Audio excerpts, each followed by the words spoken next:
तो जितने भी दुष्ट पापी हैं, उनका जो भी बल है, जितना भी बल है, हम संसार के सबसे बड़े से बड़े दुष्ट को, पापी को दृष्टिगत कर लें, बड़े से बड़े आतंककारी को, बड़े से बड़े अत्याचारी राजा को दृष्टिगत रख लें, उसका जितना भी बल है, उस सबसे भी बड़ा बल परमपिता परमात्मा का है। इसलिए कहा जो दुष्टान पापिनः परिभवति, जो उनको भी पराभव कर देता है। हम उन दुष्टों को पराजित नहीं कर पाते, लेकिन परमपिता परमात्मा उनका भी पराभव करता है, कर सकता है। और परिभवती को महर्षि दयानंद ने खोला तिरस्करोति, जो उनका तिरस्कार करता है। तिरस्कार शब्द भी हमारे समाज में अपमान के अर्थ में प्रचलित है। किसी व्यक्ति ने दूसरे का तिरस्कार कर दिया, अर्थात अपमान कर दिया, बेइज्जती कर दी। परमपिता परमात्मा पर इसको हम घटाएं कि क्या परमपिता परमात्मा दुष्टों पापियों का तिरस्कार करता है, अपमान करता है? यदि हम तिरस्कार को निंदित अर्थ में लें, जिस तरह से हम सामान्य जन दूसरे का तिरस्कार करते हैं, हमारे मन में उसके प्रति कुछ आक्रोश रहता है, क्रोध रहता है, उसकी हानि की भावना रहती है, उसको नीचा दिखाने की भावना रहती है। इस तरह की भावना तो परमपिता परमात्मा में है नहीं। परमपिता परमात्मा सबके हित के लिए, सबके कल्याण के लिए ही कार्यरत है। उन दुष्ट व्यक्तियों का भी कल्याण ही चाहता है, इसीलिए उनको दंड देता है। तो यहां तिरस्करोति का दूसरा अर्थ भी लिया जा सकता है, और यह अर्थ संस्कृत साहित्य में प्रचलित भी है। तो तिरस्कार का दूसरा अर्थ होता है कि किसी को दबा देना, गुप्त कर देना, छिपा देना। परमपिता परमात्मा दुष्टों को उनकी सामर्थ्य छीन करके तिरस्कृत कर देता है, हटा देता है, दबा देता है। जो व्यक्ति मनुष्य शरीर को धारण करके सबको अपने इशारे पर अपनी मनमर्जी से चला रहा हो, उन पर अत्याचार कर रहा हो, वही आत्मा जब परमात्मा की व्यवस्था से किसी पेड़ पौधे में, किसी चींटी में, किसी मच्छर में आ जाए, तब उसकी सारी सामर्थ्य कहां चली गई? पेड़ के ऊपर फिर चींटियां भी चलती हैं, पक्षी भी बैठते हैं, पक्षी बीट भी करते हैं। जो चाहे आकर के उसकी टहनी को काट लेता है, पत्तों को तोड़ लेता है, और वो कुछ नहीं कर सकता।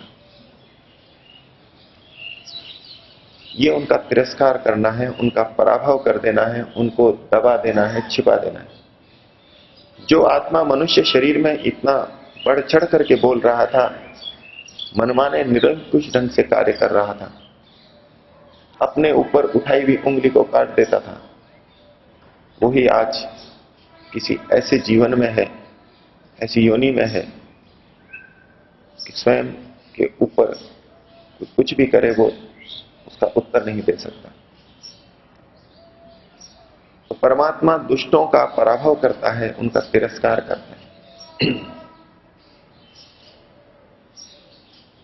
दुष्ट जो भी बल वाला हो, शारीरिक बल वाला हो, परमात्मा का बल उससे कहीं ज्यादा है। अपने बौद्धिक बल से कोई समाज में अत्याचार कर रहा है, परमपिता परमात्मा का बल, बौद्धिक बल, विचार बल उससे कहीं बहुत ज्यादा है।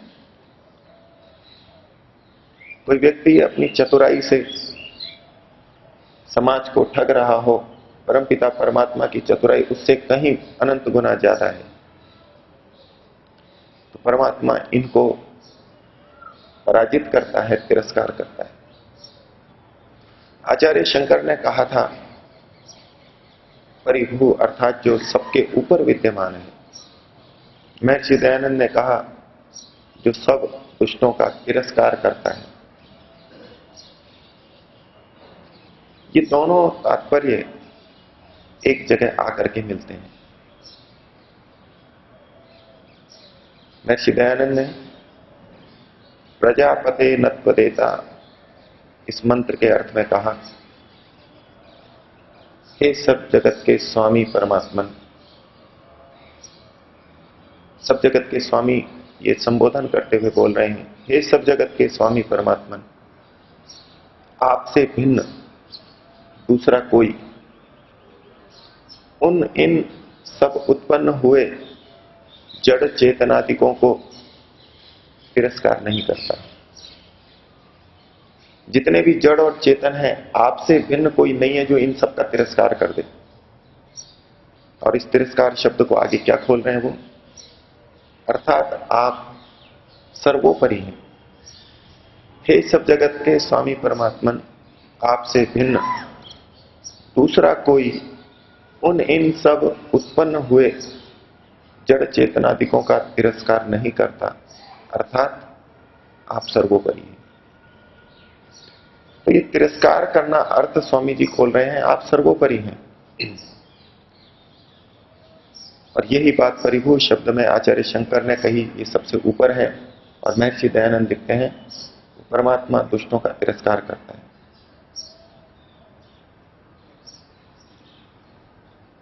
जिस प्रकार से किसी विद्यालय के सबसे तेज धावक की प्रशंसा होती है, लेकिन वही जब जिले के स्तर पर जाए, राज्य के स्तर पर जाए और सबसे पीछे रह जाए, तो वो एकदम फीका पड़ जाता है। विद्यालय में जो उसकी चमक थी, सब उसकी प्रशंसा कर रहे थे, वो भी प्रसन्न था, लेकिन उससे बड़े धावक आ गए तो वो उसका प्रदर्शन वही प्रदर्शन और उससे अच्छा प्रदर्शन भी फीका ही लगता है। इसी प्रकार से जो राष्ट्रीय स्तर पर प्रथम स्थान प्राप्त करता है और वो ओलंपिक खेल में सबसे पीछे रहता है, तो उसका पराभव हो जाता है। परमपिता परमात्मा सभी दुष्टों से अधिक शक्ति रखता है, सामर्थ्य रखता है। उसके सामने सब फीके फीके हैं। इतनी चमक दमक वाले चक्रवर्ती राजा, बड़े बड़े विद्वान, बड़े बड़े सन्यासी, जिनके आगे हम नतमस्तक हैं, अच्छे अच्छे भी और बुरे भी, वो सब परमपिता परमात्मा के सामने फीके हैं। उसकी शक्ति सामर्थ्य के सामने फीके हैं।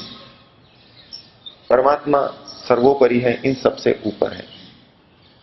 अब इस दृष्टि से कहें कि परमात्मा के सामने सब फीके हो गए, परमात्मा ने उनका पराभव कर दिया, उनको तिरस्कृत कर दिया। निंदित अर्थ में नहीं, अच्छे अर्थों में। परमात्मा परिभू है, सबसे ऊपर है, दुष्टों का तिरस्कार करता है। लेकिन जो अच्छे हैं उनको मित्र के समान सहयोग करता है। कल्याण की भावना तो धार्मिक व्यक्ति के प्रति भी है और दुष्ट के प्रति भी है, लेकिन धार्मिक को सहयोग दे करके वो उसका कल्याण करता है और दुष्ट को उसका परिभव करके, उसको दबा करके, उसकी शक्ति सामर्थ्य छीन करके उसका कल्याण करता है। अब जब परमात्मा दुष्टों का पराभव करता है तो मन में प्रश्न उठता है कि समाज के अंदर तो इतने दुष्ट व्यक्ति उन्नत होते हैं, खुले आम घूमते हैं, उनका यश होता है, वो पूजे जाते हैं, उनकी समाज में चलती है। अधिकांश धार्मिक ये मानते हैं गलत कार्य नहीं करना चाहिए और गलत कार्य करने का फल सदा बुरा ही होता है, ये मानते हैं और इस आधार पे अपने जीवन को संयमित रखते हुए धर्म के रास्ते पे चलते भी हैं। लेकिन एक बहुत बड़ा वर्ग है जो इस बात को नहीं मानता और मनचाहे ढंग से भ्रष्टाचार करना, मिलावट करना, बलात् दूसरे से कुछ भी ले लेना, ये सब करता रहता है।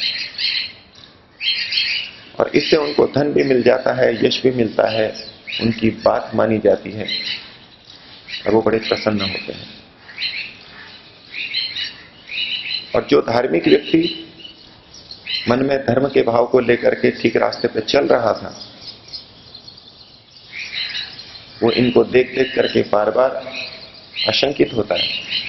उसके मन में बार बार ये प्रश्न उठता रहता है कि यदि दुष्टों की हानि होती है, दंड दिया जाता है, तो ये क्यों बढ़ रहे हैं। उसको अपने आप पे प्रश्न होता है, कहीं मैंने गलत सिद्धांत मान करके धर्म का रास्ता तो नहीं पकड़ लिया, और इस रास्ते पे चल करके मेरे को क्या मिल रहा है। मैं अपमानित हो रहा हूं, समाज में मेरी प्रतिष्ठा कम है, मेरे पास धन कम है, मैं अपनी आवश्यकताएं उतने अच्छे ढंग से पूरा नहीं कर पा रहा। और इस द्वंद्व से पीड़ित होकर के, इस द्वंद्व से परेशान होकर के बहुत से धार्मिक उसी गलत कार्यों को करने की तरफ बढ़ जाते हैं और करने भी लगते हैं। जो कुछ अधिक दृढ़ हैं वो टिके तो रहते हैं, लेकिन मन में तो प्रश्न बना ही रहता है कि जब परमात्मा दुष्टों का तिरस्कार करता है तो उनका इतना यश और इतनी उन्नति, उनकी चमक समाज में क्यों दिखाई देती है। और इसके पीछे एक और सिद्धांत लोगों के मन में काम करता है, और वो दुष्टों की प्रगति को, दुष्टों की चमक को इस तरह से समाधित करते हैं कि इनके पूर्व जन्म के कोई ना कोई अच्छे कर्म रहे होंगे जिसके कारण से इनको ये धन संपत्ति यश मिल गया है, और आज जो बुरे कर्म कर रहे हैं इसका दंड इनको आगे कभी मिलेगा। क्योंकि एक सिद्धांत विचार मन में काम कर रहा है कि यदि कुछ भी अच्छा मिलता है, धन हो चाहे यश हो, वो पुण्य के प्रताप से ही मिलता है, धर्म से ही, पुण्य से ही अच्छा फल मिलता है। पाप से, बुरे कर्मों से कभी अच्छा फल नहीं मिलता। लेकिन इनको जो धन संपत्ति यश मिला है ये तो कुछ अच्छा ही है, जरूर इनका कोई ना कोई पुण्य कर्म पिछले जन्म का या इस जन्म में पहले का रहा होगा। ये करके अपना समाधान कर लेते हैं। लेकिन वैदिक दृष्टि से हमको ये मानना होगा कि पिछले पुण्य कर्म ना होते हुए भी व्यक्ति अन्यायपूर्वक धन और यश लेकर के प्रगति करता हुआ, उन्नत होता हुआ दिख सकता है। मनुस्मृति में बिल्कुल इसी विषय पर एक श्लोक आया है, अधर्मेण ईधते तावत् ततो भद्राणि पश्यति। अधर्मेण एधते, अधर्म से बढ़ता है व्यक्ति जब अधर्म करता है, बुरे कर्म करता है, रिश्वत ले रहा है, मिलावट कर रहा है, धोखा दे करके हल्की चीज ले रहा है, जेब काट रहा है, चोरी कर रहा है, ये सब अधर्म करके वो बढ़ता हुआ दिखता है, बढ़ता है, वो धन से भी बढ़ेगा, संपत्ति से बढ़ेगा, तो अधर्म से बढ़ता है व्यक्ति। अधर्मेण एधते तावत्, और फिर कहा ततो भद्राणि पश्यति, फिर बहुत अच्छा अच्छा भद्र देखता है, वो बड़ा अच्छा लगता है, इतने रुपए मेरे पास आ गए, मेरी जेब में, मेरे घर पर दूरदर्शन आ गया, मेरे घर में कार आ गई, मेरे घर में वातानुकूलन लग गया, इतना अच्छा बंगला बन गया, लोग मेरे को नमस्ते कर रहे हैं, सब कुछ भद्र ही भद्र उसको दिखाई देगा।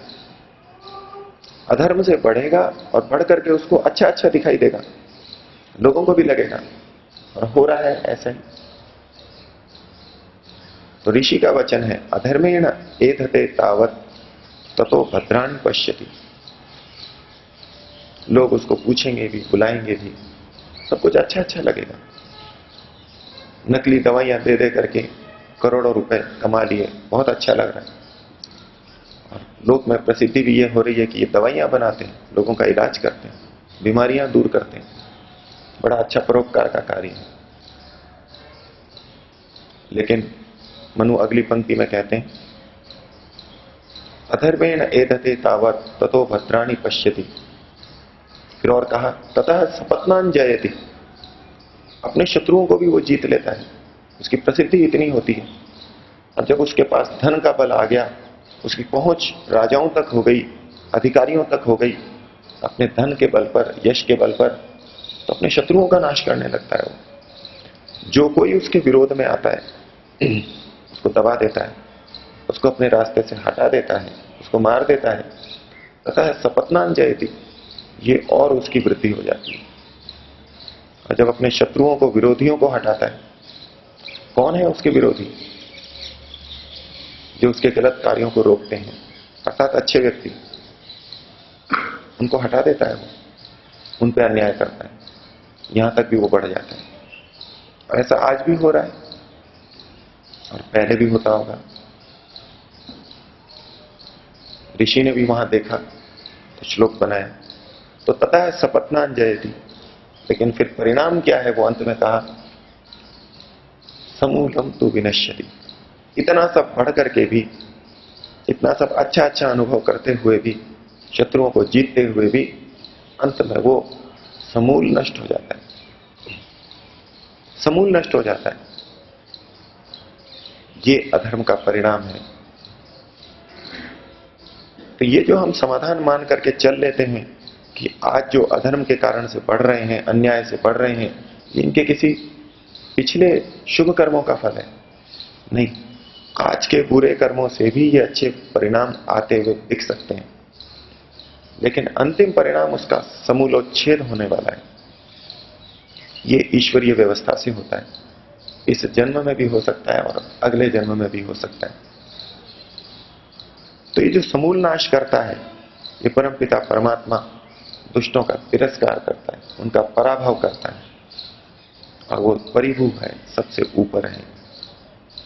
ये विश्वास हर धार्मिक व्यक्ति के मन में होना चाहिए, दृढ़ता से होना चाहिए, और तभी वो धर्म के रास्ते पर चल सकता है। इसलिए परमात्मा ने मंत्र में अपना स्वरूप बताया कि मैं परिभू हूं, सबसे ऊपर हूं। तुम और किसी को सबसे ऊपर मत समझो, और मैं सब दुष्टों का पराभव कर देता हूं।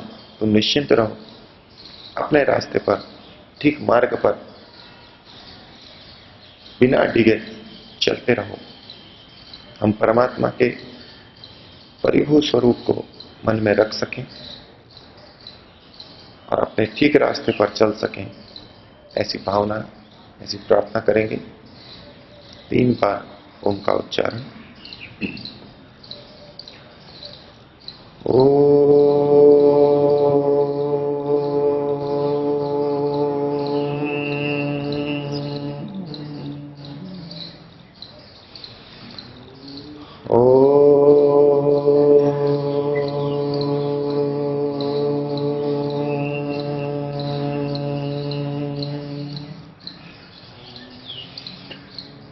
ओ